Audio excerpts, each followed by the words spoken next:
Hi guys, welcome to Travel with Cindy episode 1.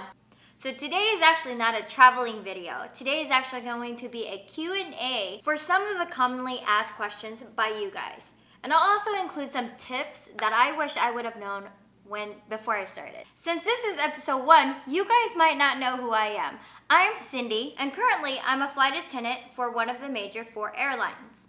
I've been flying for about 3 to 4 years now, and I've always wanted to vlog my experience and take you guys along my journey, but in the beginning, I really lacked the knowledge, the experience, and it being my first airline, I actually didn't know what to expect. But along the journey, I've gotten a lot of the questions from you guys. Before we get into the questions, let me share with you guys how I became a flight attendant. I actually applied 2 times for the same airline, and the first time, when I got offered the job, I actually declined it. I personally wasn't ready. I didn't think I wanted to be a flight attendant at that time. But every day since I declined that job, I thought about it over and over and over again with lots of regrets. So I decided to then apply one more time after, and I got offered the job again. But this time, I took it. But it made it seem like really easy, like I applied and then got the job. But there is actually an extensive interview and training process that we would then go into details in another video. And now on to your guys' questions in my doodle book. Just keep in mind that these answers are strictly just my opinion and just based upon my experience overall. But question number 1, where can I apply and job qualifications? Online, duh! But all jokes aside, you do apply online. But there is actually a time frame where each airline is actively hiring for the upcoming years for training.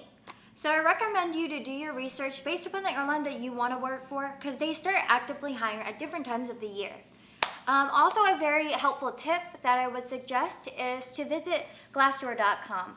Glassdoor.com does have a lot of information on there that I personally have used over my interview process and my training process. It was a very useful website. Again, not sponsored. So on to some of the job qualifications. You do have to be 21 and over, just because we serve alcohol on board, and you do need to be old enough to touch that and serve it, of course. And then a high school diploma at minimum requirement, and a well put together resume. Maybe emphasize a little bit on the customer service, but the airline that you will be applying for, and if you do get hired, they will put you through a training process, and that is also a requirement as well. You have to pass. And there is also a height qualification. I mean, honestly, I really don't know if each airline does require a certain height. But when I went through the process, I did have to do what they call the reach test to make sure that I can reach and touch an overhead bin and be able to close it. But I don't know if that's considered a height requirement. And on to question number 2. Does the airline provide you a hotel? Only when you are working and on a trip. So on your layovers, the airline already have hotels scheduled for you. The shuttle picks you up, takes you to the hotel, brings you back to the airport, right back at work again. So the only time that the airline will provide a hotel for you is when you are working. So question number 3. So question number 3. How does my schedule look like? Honestly, let's take a look at my schedule. I work 2 days at the beginning of June, off 4 days, then I work 3 days, then I'm off 3 days. But honestly, this is how the schedule works. We preference for what we want in the future month. We submit a preference bid in, and based upon seniority, we get awarded what we preference. Just because you preference, that doesn't mean that you're gonna actually get this on your schedule, a preference destination, a preference layover, a preference day off. But again, seniority is everything, so you will get awarded based upon your seniority. Like for example, when I first started working for the airline, I worked a whole bunch. And it was probably because my seniority was very low. I had probably some of the crappiest trip, but I was really excited about them because I have never explored, traveled before this job. And I was gone for a lot of the days of the weeks and of the months. I was barely ever home. But now that I'm about, a couple of years in, I have a lot more time off. Summer schedules are always really tough. Since summer schedules are frequent flying compared to winter flying. So that's basically just a little bit about seniority. Your schedule does get better as your years that you gain in the industry. So on to question number 4. Is that number 4? Is it number 4? What are the benefits? So the benefits are 1, traveling benefits that everybody are so curious about. Your parents can fly. A domestic partner, a spouse, or a travel companion, they are all in one category. And a few buddy passes. Sorry, I ain't got none for y'all. I'm just kidding. But on to the more important benefits. So you do get a 401k, health insurance, dental insurance, short-term disability, life insurance, and all that whole adult shebang. Those are all included as well. And for all the women out there who are still starting a family or already has a family, they do have a really good maternity leave benefit as well. Question number 5, pros and cons about being a flight attendant. So some of the pros are that the job is flexible. They have really good flight benefits.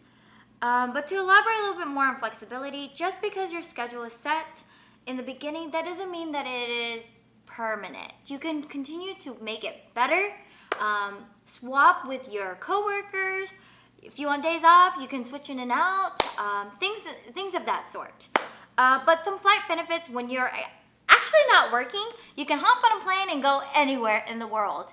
But make sure that you come back in time for work. Okay? And some of the cons. Some of the sad stuff that I don't like is that I'm not home all the time. I don't always get to sleep in my bed. Sometimes I'm gone for a long period of time, and I don't get to come home. Sometimes your sleep pattern is very different. Different time zone, you can have really off sleep patterns.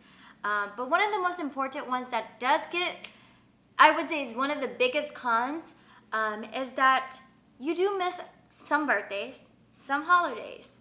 Most of the times you're working every holiday. Seniority, again. Question number 6. 5. No, that's 6. So the pay. I would suggest to look online. They have all that information online. What are your hours? Again, refer back to the last question about my schedule. Is there a height limit? I did touch up on that in one of the previous questions already. On to the next question. Although it might be fun getting to do some traveling while working, do you ever get homesick? Okay, I do a lot. Just because I'm a homebody, I feel like I am, or I like to believe that I am. I do enjoy traveling and going exploring and all of that stuff, but I do get homesick. So let's say, for example, right now, I'm currently based and I live in Minnesota, but I'm from California. My family is all in California and I do miss home. So I would say that Minnesota is a home away from home. But I do miss both homes when I'm away at work. But it also is very fun.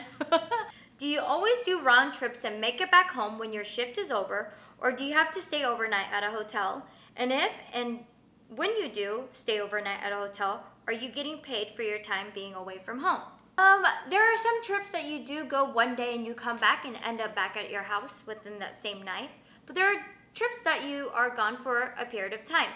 And when you are actually at your layover, they call it time away from base pay.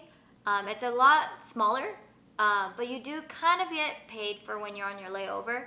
It's supposed to help you cover the food and basically things that you'll be spending when you're there. Where do I go to apply for training classes? I know I do get people who are confused about this. You actually get hired first, and then the airline put you through training. Some training are paid, some training are not, where you actually have to pay for a training. But I would say apply for the job first. This person actually is very curious about one specific airline. I would suggest as a tip is to do your research based upon that airline that you are interested into working for. And what their qualifications are. All right, last questions are for my guys subscribers who are extremely curious about How do you find a flight attendant girlfriend? And this person is asking for a friend. First off, you have to buy a flight ticket so you can meet the flight attendant on the plane. Don't miss your chance. You got 2 hours to hit on her, or however long your flight time is. And if within that 2 hours or however long your flight time is, you couldn't build enough courage to hit on her with a very clever line, when you're leaving the plane, maybe you could slip a number. And if she's interested, maybe she'll call you back. And just a tip, when you are hitting on a flight attendant, you have to be very cautious. She could have had a really long day. Might not be in the moment of wanting to get hit on. She could probably be on the very last flight before her shift ends and just want to go home.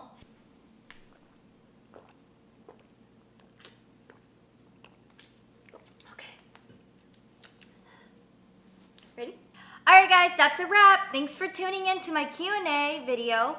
I hope I did answer some of your questions. And if I didn't, feel free to comment below, subscribe. Also follow me on Facebook and Instagram. Stay tuned for our adventures. I've been blind. So today we're gonna ask you, we're gonna answer them. It sounds like I made it in a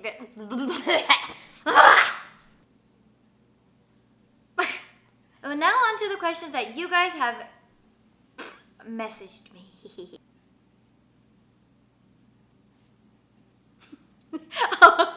That specific airline about their celery.